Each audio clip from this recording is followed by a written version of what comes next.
The ocean is not just water, it is a memory. A vast, liquid graveyard that usually leaves a trace of what it takes. A scrap of wood, a floating life vest, an oil slick.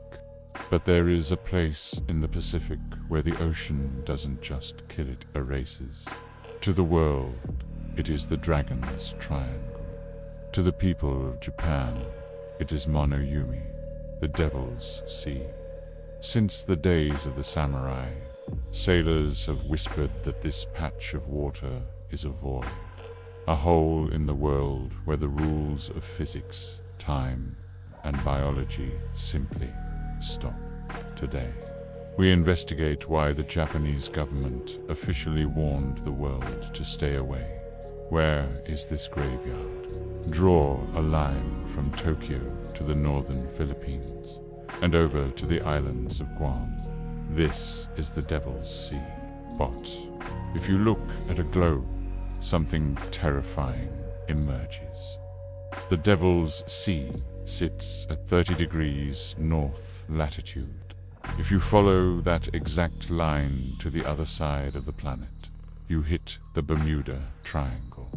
These two regions are planetary twins.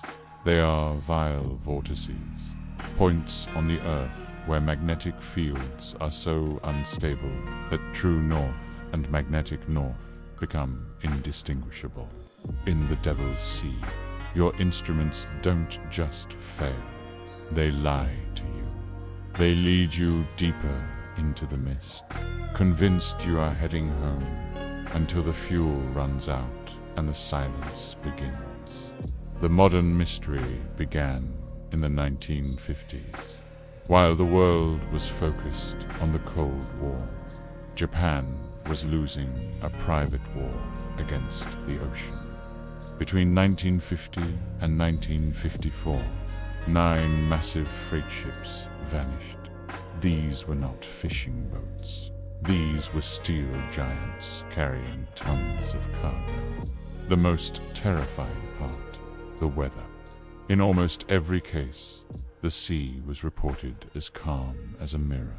No storms, no rogue waves, just a ship on a radar screen that blinked once and was gone. When search teams arrived at the last known coordinates, they found the water perfectly still. No debris, no oil, no bodies. It was as if the ships had been lifted out of the water by a giant hand. In 1952, the Japanese government decided to confront the devil.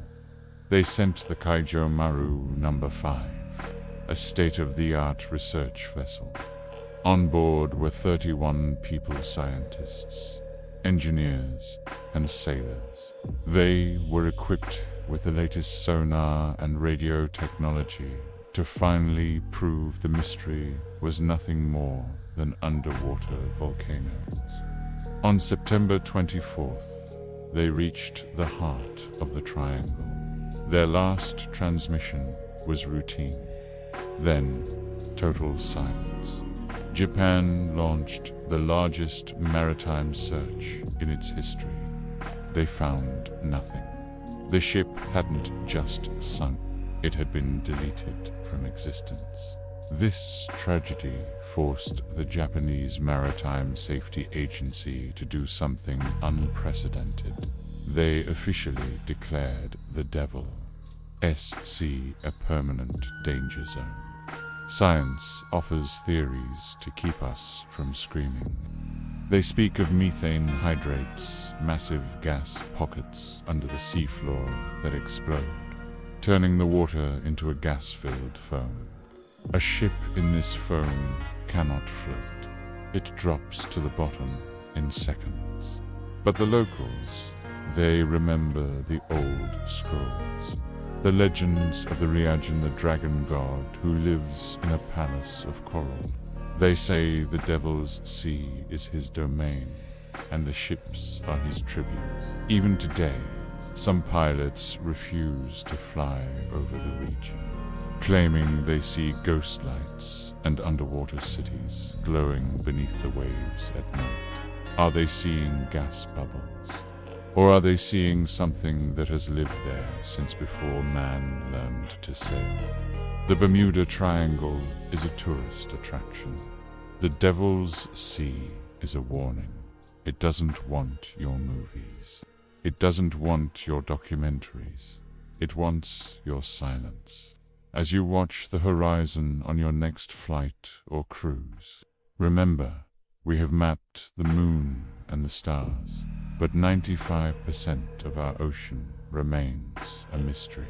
The Devil's Sea is a reminder that we are not the masters of this planet. We are only guests. And some hosts do not like visitors. This was episode 9 of Ancient Curses That Might Be Real. Our next story will take us to the desert sands of Peru, where giant symbols are etched into the earth, visible only to those who fly. But the people who built them had no wings.